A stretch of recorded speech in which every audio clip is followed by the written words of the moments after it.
I used to think that being hard on myself was what made me successful. Every mistake, I'd replay it in my head for days. Every setback, proof that I wasn't good enough. I thought the harsh voice in my head was my motivator, my drill sergeant keeping me in line. But here's what I didn't realize. That voice wasn't pushing me forward. It was holding me back. And if you're watching this right now, there's a good chance you've been doing the same thing. Today, we're talking about something that might sound soft, but is actually one of the most powerful things you can do for your goals, your mental health, and your life. Being kind to yourself. Stay with me. This isn't about lowering your standards or making excuses. This is about giving yourself the grace you need to actually keep going. Chapter 1. Personal Story. Let me tell you about a moment that changed everything for me. A few years ago, I was working on a small entrepreneurial project I really cared about. I'd set this ambitious goal, told everyone about it, and then I failed. Publicly. Embarrassingly. And my immediate reaction? I tore myself apart. You're so stupid. Why did you think you could do this? Everyone saw you fail. You're never going to succeed at anything. I remember sitting there, feeling paralyzed, not motivated to try again. Just stuck, ashamed, defeated. Then a friend asked me something simple. Would you talk to me the way you're talking to yourself right now? And the answer was immediate. No, never. I would never tell a friend they were stupid for trying something hard. I would never say they should give up because they failed once. I'd tell them they were brave for trying, that failure is part of the process, that they should be proud of themselves for taking the risk. But somehow, when it came to me, I had a completely different set of rules. That's when it hit me. I was treating myself worse than I'd treat a stranger. And if you're honest with yourself right now, you might realize you're doing the same thing. Chapter 2. The Problem. Here's the thing about being cruel to yourself. We think it works. We think that if we're harsh enough, critical enough, punishing enough, we'll finally be motivated to change, to do better, to be better. But research actually shows the opposite is true. Studies have found that self-compassion, not self-criticism, is what actually leads to greater motivation, resilience, and achievement. When you're kind to yourself, you're more likely to bounce back from failure faster, take healthy risks, learn from mistakes instead of hiding from them, and persist when things get hard. Think about it. When you're terrified of failing, because you know you'll destroy yourself afterward, you start playing it safe. You stop trying new things. You procrastinate. You give up at the first sign of difficulty, because why would you keep going when the punishment for failure is so brutal?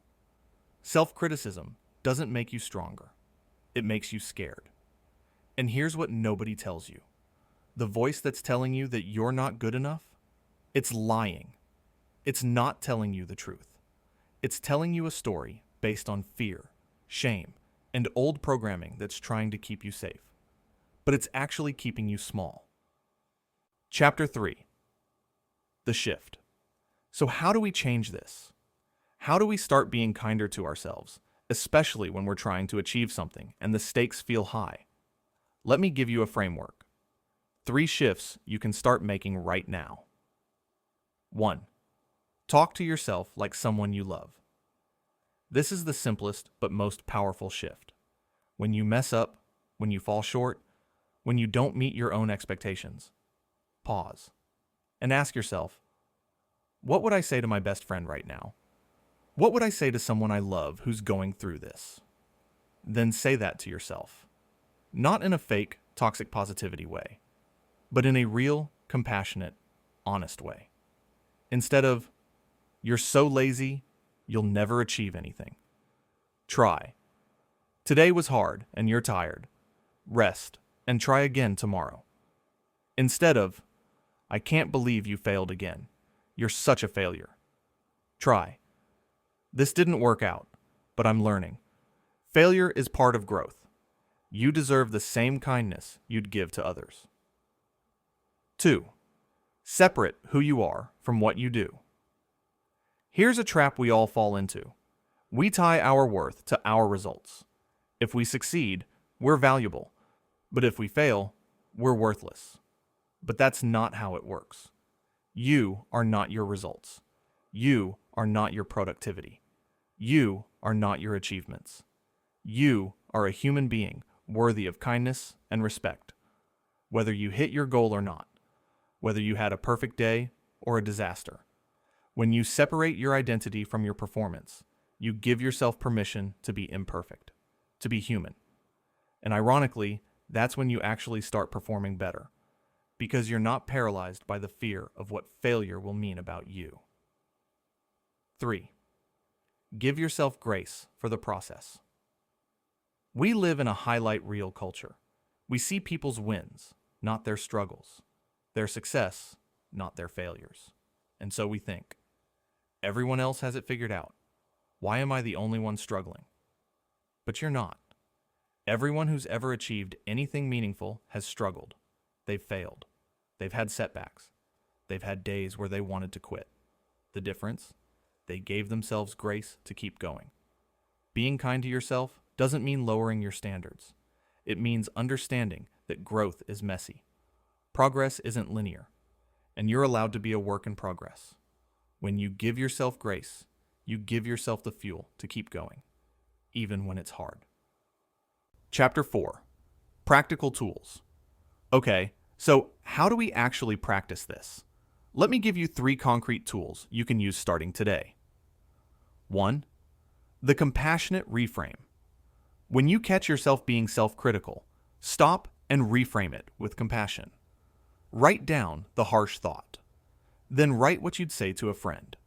Then say that to yourself, out loud if you can. Example, harsh thought. I'm so behind, I'll never catch up. Compassionate reframe.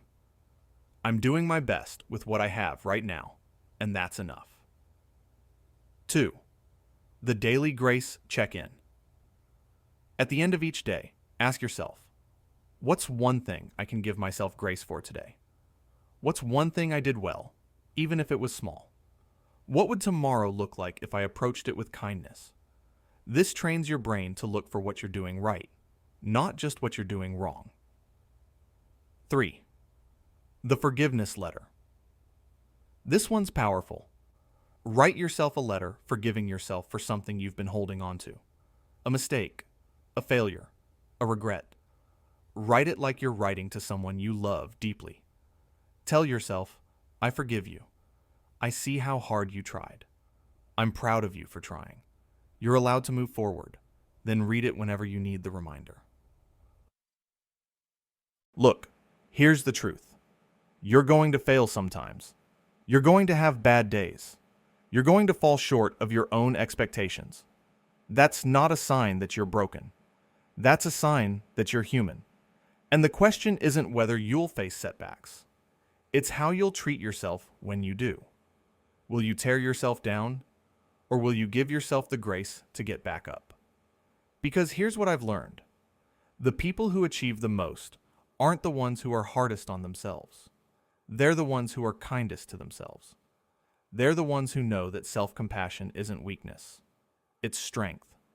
It's what gives you the resilience to keep going when everyone else has given up. So if you take one thing from this video, let it be this. You are worthy of kindness, especially from yourself. You don't have to earn it. You don't have to be perfect to deserve it.